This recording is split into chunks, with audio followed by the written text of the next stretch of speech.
자, 사실 여기부터는 이제 내신에 들어가는 부분은 아닙니다. 진도는 다 끝났고요. 여기부터는 뭐 만에 하나라도 동아시아사를 선택할 친구들을 위해서 영상을 찍는 거니까요. 한번 선생님하고 같이 가보도록 합시다. 자, 우선 계양 이제 각국사를 다 끝냈고 한국사, 중국사, 일본사를 다 끝냈고 계양에서의 어떤 주제사 부분으로 들어갈 건데요. 우리가 여기서 봐야 될 거는 먼저 조약입니다. 조약. 조약이라는 거는 사실 국가와 국가 간의 약속이라는 거고, 그러면 왜 약속을 했을까? 특히 이제 이 개항의 상황에서의 약속이 나온다는 건 뭐 그거죠. 일단 두들겨 맞고 더 맞기 싫으니까 제가 이렇게 해드릴게요. 이런 겁니다. 즉 전쟁에서 패배한 다음에 배상금과 배상금을 낼 돈이 없으니까 땅으로 대신 지불하는 그러한 상황이 나오게 되는 거고, 또 전쟁을 일으켰던 어떤 이유에 대해서 보상을 해줘야 된다는 거죠. 그러니까 내가 여자친구를 욕했으면 여자친구한테 사과를 해야 되는 거고, 술 먹다 어깨를 부닥쳤으면 뭐 어깨를 뽑든가 뭐 그런 어떤 대가들을 치르는 그런 과정들을 머리에 두고, 아 이게 전쟁이 왜 일어났는가, 그럼 결과적으로 이 전쟁에는 뭐가 있겠는가라는 거를 생각을 해봐야 된다는 거죠. 자, 첫 번째 우선 아편 전쟁으로 인해서 일어났던 난징 조약은, 우리 이제 전쟁이 중요한 게 아니야. 여기는 뭐 사관학교가 아니야, 얘들아. 전쟁사는 물론 쌤도 엄청 좋아하지만 전쟁사에서 우리는 뭐 굳이 그렇게 자세하게 뭘 보거나, 뭐냐 이거? 깜짝 놀랐네. 뭐 굳이 자세하게 뭘 보거나 그럴 필요는 없어요. 자, 그럼 하나하나 보게. 아편 전쟁을 통해서 난징 조약이 맺어졌는데, 아편 전쟁의 원인이 뭐였지? 그렇지. 중국이 영국이 팔고 있는 아편을 싸그리 몰수해서, 누가? 임칙서가 광저우에 파견돼서 싸그리 몰수해서 다 없애버렸더니 영국이 야 이 개새끼야 그 마약도 내 재산이다 라고 하면서 쳐들어왔잖아. 그치? 그리고 왜 하필 마약을 팔았을까? 중국과의 무역 적자가 해소되지 않았어. 왜? 한 곳에서만 파니까, 공행을 통해서 한 곳에서만 파니까 중국 상인들이 배째고 비싼 가격으로 팔아버렸단 말이야. 그러니까 무역 적자가 해소되지 않으니까 이들은 무역을 확대하고도 싶어해. 자, 그래서 5개 항구를 우선 개항시키지. 이유는 무역을 확대하기 위해서. 그 다음에 당연히 공행도 폐지시키겠지. 또 돈이 없으니까 홍콩도 할양받고, 배상받을 돈이 없으니까. 그 다음에 관세라는 건 선생님이 뭐라고 그랬지? 국경을 건너가면서 내야 되는 세금이야. 그지? 그러나 국경을 넘어가면서 세금을 낼 때 당연히 그 국경선을 차지하고 있는 사람이 세금을 내라고 하고 세금을 정할 권리가 있잖아. 그러니까 우리 땅으로 넘어오는데 세금 500만 원 내, 1000만 원 내, 뭐 5만 원 내, 이런 걸 이야기할 것은 당연히 그 땅을 소유하고 있는 사람들에게 있는데, 반대로 여기서의 관세 자주권이 없다는 거. 다시 말해, 내가 저 사람들이 가지고 오는 물건에 내 마음대로 가격을 매기는 게 아니라 그 사람들의 국적, 여기서는 영국과 그 관세에 대해서 합의를 해야 된다는 거야. 당연히 그 국가의 주권이 굉장히 침해받은 상황인 거지. 그래서 이 관세 자주권이 나온다는 건 다시 말해 불평등 조약이라는 거야. 관세 자주권이 없다는 거. 이런 걸 다른 말로 협정. 그러니까 서로 의논을 해서 맺는 관세다라고 해서 협정 관세라고도 하고. 그다음에 영사재판권은 우리 강화도 조약에서 배웠던 그 치해법권이고, 그죠? 그다음에 뭐 배상금도 어느 정도는 물리겠죠. 자, 그런데 2차 아편 전쟁이었던 텐진 조약, 그리고 그 텐진 조약의 약속을 지키지 않았던 베이지 조약을 살펴보면 2차 아편 전쟁 자체는 아직까지도 중국의 무역이, 영국이 중국을 상대로 하는 무역에서 적자를 아직까지도 벗어나지 못하고 있고, 또 프랑스 같은 경우는 자기네 나라 선교사가 피살당했던 그 문제 때문에. 자, 그래서 상황을 보면 10개 항구를 개항시키고 크리스트교 포교를 자유를 얘기한다. 이거는 프랑스의 특징이에요. 프랑스의 특징은 옛날 포르투갈 마냥 포교를 허용해달라. 또 배상금도 있고, 그 다음에 외국 공사관을 베이징에다 설치하겠다. 지금까지는 개항장 외에는 외국 상인들이 들어오지 못했는데, 외국 사람들이 들어오지 못했는데 청의 수도인 베이징에 대사관을 설치하겠다. 공사관을 설치하겠다라고 해서. 그런데 그 과정에서 한번 틀어져. 여기 뭐 이렇게까지 알 필요는 없지만 그러니까 그 베이징에 가서 지금 이 조약에 대해서 사인을 하려고 했던 그 외교관들이 쫓겨나게 돼, 한번. 그래가지고 다시 한번 쳐들어오게 되거든. 그래서 이제 처음엔 텐진 조약을 맺고 그 다음에 베이징 조약을 맺는 거야. 자, 한번 뒤통수 치고 당한 거니까 영국은 주룽반도, 홍콩 맞은편에 있던 주롱반도를 할양받게 되고 또 요 사이에서 다시 한번 베이징 조약, 텐진 조약에서 베이징 조약으로 넘어갈 수 있도록 중재를 했던 게 러시아거든. 러시아도 들어와서 중재를 해줬으니까 받아먹는 게 있어야지. 그래서 러시아에 연해주를 할양해주는 거죠. 블라디보스톡 이쪽. 자, 일본이 외국과 맺은 조약을 볼까? 미일 화친 조약이 있고 미일 수호 통상 조약이 있는데 일본은 아편 전쟁 이후에 중국이 그렇게 두들겨 맞은 상황을 막부는 정확하게 알고 있었어. 그러니까 네덜란드 상인들로 하여금 그런 어떤 보고서라든지 또는 그 외부의 어떤 지금 세계가 어떻게 굴러가고 있는지 이러한 보고서들을 나름대로 정확하게 정보를 수집하고 있었던 에도막부였고, 그래서 미국이 처음에 이제 흑선내양 페리의 함대가 와가지고 대포를 빵빵빵 쏘면서 두들겼을 때 일반 시민들은 굉장히 놀랄 수 있었겠지만 막부는 오셨어요? 같이 협상합시다 라고 얘기를 해버린 거야. 그러다 보니까 미국이 너무 순식간에 이 막부가 문을 열어 제끼는 바람에 뭔가 제대로 준비해 오질 못했어. 그래서 이름을 보면 여기서는 화친조약이고 4년 후에 다시 한번 조약을 맺자라고 해가지고 화친조약이 4년 이후에 수호통상조약. 처음에는 화해하자, 싸웠으니까 화해하자 조약, 그 다음에는 수호통상조약으로 바뀌는 거야. 자, 그래서 첫 번째 화친조약에서는 시모다와 하코다테를 개항하고 또 최애국 대우. 이거는 우리나라 역사 배울 때도 마찬가지지만 미국의 특징은 최애국이야.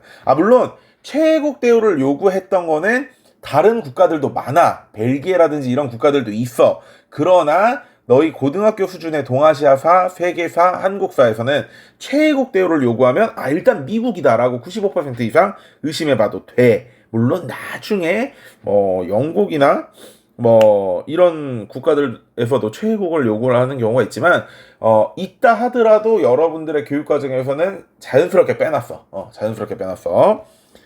자, 그 다음에 이제 4년 후에 다시 재조약 약속을 통해서 맺어진 그 조약이었던 수호통상조약은 우선 외국의 화폐를 사용 가능하고 영사재판권이 있고 관세자주권이 없고, 그러니까 협정관세. 그 다음에 시모다 하코다테 외에 항구 개항을 해서 가나가와라든지 나가사키라든지 니가타라든지 효고라든지 이런 항구들이 개항을 해.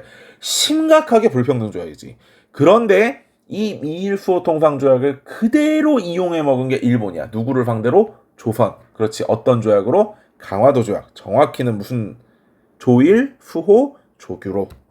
자, 베트남 볼게. 베트남사야 내용이 많이 빠졌지만 아직까지 남아있는 부분 중에 하나야. 자, 일단 프랑스 선교사를 박해. 대부분의 프랑스는 일단 선교사가 박해당해서 들어가는 경우가 많아. 병인양요도 마찬가지, 2차 아편전쟁도 마찬가지, 1차 사이공조약도 마찬가지인데, 저선 개항은 당연하고 영토 할양, 코친차이나의 동부 삼성인데 코친차이나 부분은 지금 현재 베트남의 동남쪽 부분을 코친차이나라 그래. 자, 그 다음에 배상금을 받고 그 다음에 크리스트교 선교자. 아까 이거 뭐의 특징이라 그랬어? 프랑스의 특징이라 그랬지. 그치? 자, 마지막으로 한국 강화도 조약. 자, 그래서 조선은 자주국. 요 말은 시모노세키 조약에서도 등장해. 왜냐면 일본이 생각했을 때 지금까지 조선은 어디에 묶여있는 나라야? 조공책봉 관계로 청나라에 묶여있는 나라야. 그렇기 때문에 우리가 이 나라를 뺏고, 다시 말해 이 나라를 식민지를 만들기 위해서는 조선이 먼저 청으로부터 독립하는 게 첫 번째지. 그 다음에 우리가 거기를 꼴깍하고 먹는 게 두 번째란 말이야. 자, 그래서 청일전쟁의 결과였던 시모노세키 조약에서도 이 부분은 등장하고, 그지? 이 조선은 자주국이라는 소리를 또 청일전쟁 시작하기 전에 경복궁을 침공했을 때, 그 도항노미운동 때 경복궁 공격했을 때, 그때도 또 조선은 자주국이다라는 걸 주장하라고 해. 그래서 이제 가보개혁에서 그런 얘기들을 하지. 자, 이거는 한국사에서 다 배웠던 부분들이니까 3개 항구를 개항한다든지 영사재판권이라든지 무관세. 이제는 협정관세도 아니야. 무관세. 이걸 읽어보고 사인한 새끼는 도대체 뭐하는 새끼인가. 조선은 유교 탈레반 국가들. 자, 어쨌든 그 다음에 또 조선에서 일본 화폐를 사용하게 한다. 진짜 닮았지. 미일소 동상조약하고. 그죠? 자, 밑으로 내려가서 그렇다면 동아시아의 근대화운동 또는 국민국가 수립을 위한 노력들은 무엇이 있었는가 한번 살펴보겠습니다. 자, 중국에서는 우선 양무운동, 아편전쟁이 끝나고 나서, 특히 또 이제 태평천국운동을 진압하고 나서, 서양 새끼들 무기 진짜 좋은데? 라고 해가지고 한인 관료들을 중심으로 중체서용, 즉 중국의 어떤 정치체제에 서양의 기술력을 입힌다라는 개념으로 양무운동을 시행을 해. 자, 그래서 이거는 서양의 무기나 과학기술들을 중심으로 군수공장이라든지 육군이라든지 해군을 이렇게 육성하는 그러한 운동이에요. 자, 대표적으로 좀 같이 키워드로 기억해두면 좋은 거는 금릉기기국이라든지 북양함대라든지 이런 말들이 나오면 아, 양문동이구나라고 하고 의심해봐도 됩니다. 그러니까 북양함대는 나중에 청일전쟁에서도 한번 나올 수 있는데 북양함대라는 것 자체가 이홍장이 만들었던 개인 사병 집단 수준의 해군이에요. 그러니까 양문동의 결과물이라고 봐야 되는 거지. 근데 그 결과물이 청일전쟁에서 시원하게 개찌 발리면서 아, 양문동은 이제 막을 내리게 되는 거고. 자, 그 다음에 양문동이 개찌 발리고 나서 이제 변법자강운동. 아, 이게 서양의 기술만을 가져오니까 안 되지. 우리가 가지고 있는 정신회계, 뭐 어떤 정치체제, 사회제도 이런 것들도 서양처럼 바꿔야 된다. 라고 해가지고 변법, 법을 바꾸어서 자강, 우리가 강해져야 된다는 뭐 대한자강회 이런 데서도 나오는 말이잖아. 그래서 또는 다른 말로 이제 무술변법이라고도 하는데 또 백일천하라는 말도 나와. 왜? 이들은 100일만 정권을 잡고 있었고 나중에는 보수파의 반발, 서태후 같은 사람들의 반발로 실패하게 되니까. 자, 어쨌든 이 변법자강 운동을 이끌었던 것은 우리가 유학할 때 배웠던 공양학파, 그리고 캉유에이나 양치차오 같은 사람들 같이 이어두면 좋고, 또 메이지 유신, 왜냐면 이게 청일전쟁에 지고 나서 들어간 거기 때문에 와, 저 우리가 엄청나게 인구도 많고 땅도 넓고 엄청 강한 나라였는데 왜 우리가 저 조그마한 섬나라 일본에게 졌을까? 그러면 저들은 어떻게 해서 우리를 이길 수 있었을까? 그것을 쫓아가고 따라해야 되겠다 라는 생각으로 들어왔기 때문에 메이지 유신에서 선택했던 제도인 입헌군주제를 시행하려고 했고, 이들은 뭐 광서제의 지원을 받았지만 아무래도 서태후 무술 야, 나 순간적으로 이게 기억 안 나. 무술 변법 말고 무술년에 일어났던 그 서태후의 쿠데타를 뭐라고 하지? 무술정변? 나 잠깐만 미치겠다. 쌤 자살해야 되겠다. 어딨냐? 변법전. 무술정변 맞구나. 무술정변으로 이들이 마무리가 되게 된다. 끝나게 된다. 여기 아닌데. 뭐지? 있다. 자, 그 다음에 다시 신해혁명 갑시다. 자, 신해혁명은 처음에 이제 순원이 시작했고, 순원은 삼민주의를 주장을 했어. 뭐 민족은 한족 중심으로, 민권은 공화정 중심으로, 민생은 토지분배 중심으로 이렇게 해서 삼민주의를 주장을 했고, 또 이제 광서신정 과정에서 이제 광서신정은 우리가 각국사에서 이미 배웠지, 각국사의 부분에서 배웠지만 여러 가지 정책을 추진하던 광서제가 아무래도 돈이 좀 모자라니까 민간의 철도를 국유화하려는 과정에서 반대 운동이 굉장히 심각하게 일어나게 되고, 그 과정에서 신군들의 반란을 통해서 신해혁명이 일어나게 되잖아. 그래서 결론적으로는 공화정이 수립된, 중화민국이 수립되었다. 이런 걸로 한번 보면 되겠습니다. 자, 일본 가볼까요? 우선 일본은 메이주신. 자, 왕정복고가 있어. 왜 왕정복고가 무슨 말이야? 왕정으로 다시 돌아갔다는 얘기잖아. 세계사에서도 공화정이었다가 왕정으로 돌아갔던 케이스들이 있어요. 자, 그런데 이게 왜 이런 말이 나오냐면 원래 일본은 막부, 그러니까 막부의 대가리였던 쇼군이 대부분의 권력을 다 가지고 있는 케이스였다가, 이 쇼군이 개항을 하는 과정에서 왜 외세 세력들을 제대로 막지 못했는가에 대한 비판, 이런 것들을 받으면서 조슈, 그 다음에 사스마번의 동맹이었던 사초동맹과의 이제 다툼에서 아무래도 패배를 하게 되고, 그 과정에서 이제 천황에게 권력을 다시 되돌려주는 대정봉환이라는 걸 해. 자, 이거는 완전 좀 너무 자세한 부분이긴 한데 대정봉환 정도까지는 기억해볼 만한 가치가 있어. 그 대정봉환이라는 말뜻 자체가 쇼군이 가지고 있었던 권력을 천황에게 돌려준다는 거니까.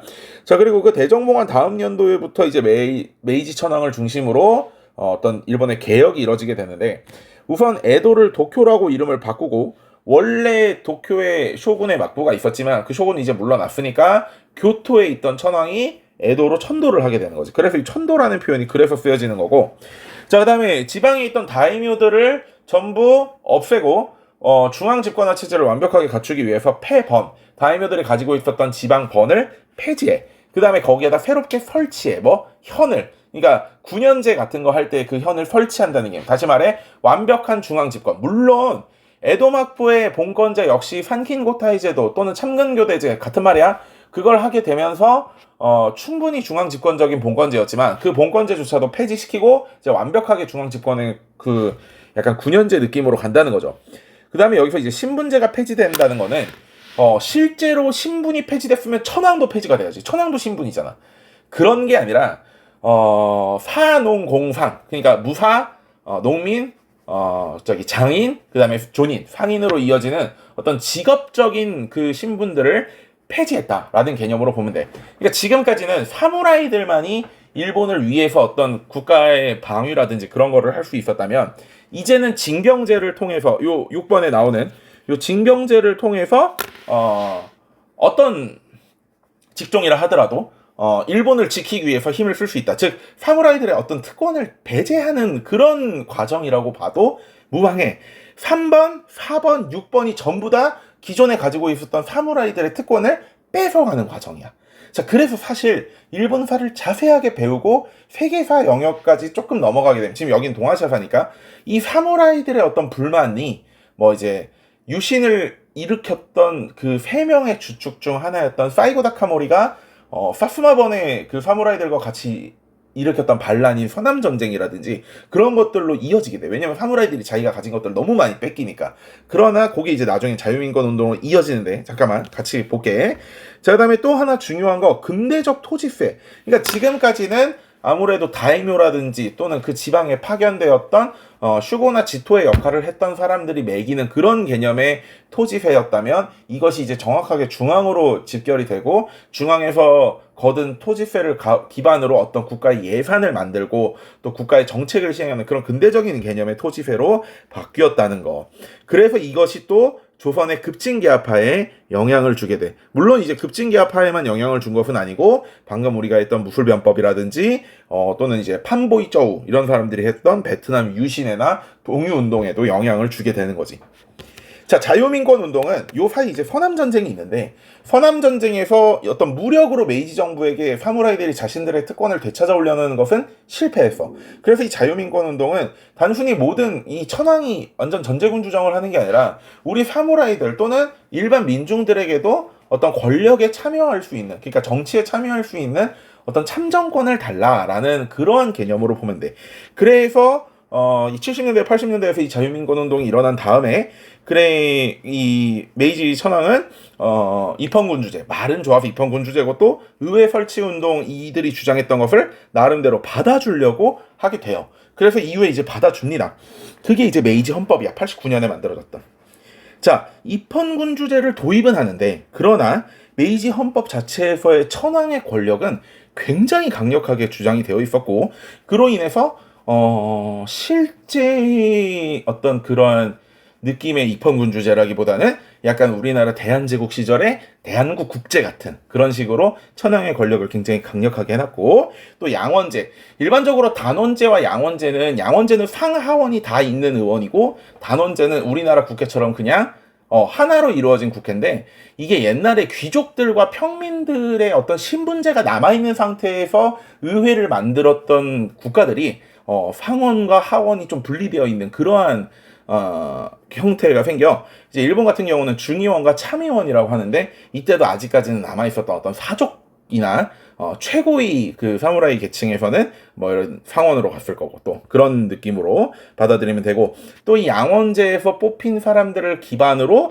내각을 구성해서 정치를 하는, 내각이라 하면 수상이라든지 그 수상 밑에 있는 수많은 그 관료들이 의원들 안에서 뽑혀서 그들로 하여금 나라의 일을 돕게 또는 이끌어 나가게 하는 제도가 내각제도야.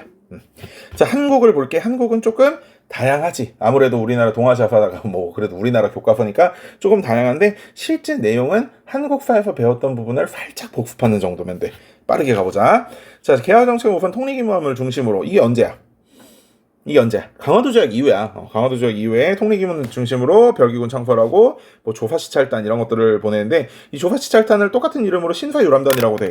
이게 좀 아무래도 좀 많이 이제 좀 추한 과정 속에서 생긴 얘기인데, 조사시찰단은 이제 일본에 간 사람들이고 영선사는 중국에 간 사람들이야. 근데 일본에 무언가를 배우러 갔다고 하니까 또 지방에서 존나 틀리 냄새 딱딱거리는 유생들이 어디 우리가 시발 일본을 배우려고 국가에 돈을 줘가면서 이들을 보내느냐, 이런 그 틀리 딱딱거리는 소리를 해가지고 고종 이러는 거죠. 그거는 우리가 돈을 줘서 보내는 게 아니고 신사들이 새로운 선비들이 유람 간 거다. 지들끼리. 이런 이야기를 해서 뭐 사료에서는 조사시찰단이라고 나올 수도 있고 신사 유람단이라고 나올 수도 있어. 그래가지고 신사 유람단은 마지막에 돈도 없어가지고 막 거기서 뭐 이렇게 글씨 팔아가지고 돈 벌고 막 그랬던 역사도 있어요. 자, 그다음에 이제 서양과의 최초 조약은 역시 미국이죠. 그래서 조미수 통상조약을 맺었고, 뭐 여기서는 보빙사 파견 정도만 보면 돼요. 보빙사 같은 경우는 굉장히 미국에서 어디를 데려가도 막 이렇게 되게 열심히 보고 배우려고 해서 미국 사람들도 굉장히 감격해가지고 얘들 미국 대통령도 만났거든. 그래서 미국의 돈으로 막 세계 일주도 시켜주고 이런 굉장히 열심히 잘 배우고 온 케이스죠.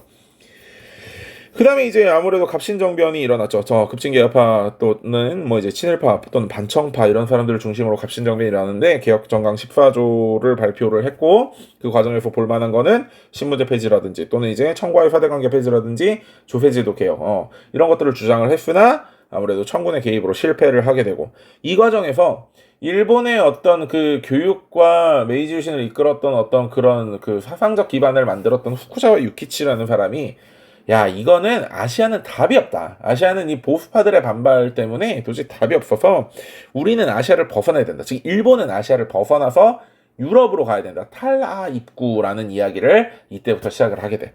탈아론. 그 다음에 이제 동학농민운동과 청일전쟁 과정에서 일어났던 갑오물림개혁서. 우선 갑오개혁에서는 신문제가 폐지되고 그 다음에 내각제가 만들어지고 이 내각제는 광무개혁 때 폐지돼. 이건 진짜 엄청 지랄맞게 되지 않는 이상 안 낼 텐데 요 내각이 갑오개혁 때 만들어졌던 내각이 붕괴되는 거는 광무개혁 때야. 왜냐면 광무개혁이라는 건 결국은 황제권을 강화시키는 거니까 내각의 꼴을 안 보겠지. 자, 근데 왕실과 정부 사무의 분리. 우리 기었던 거 기억나?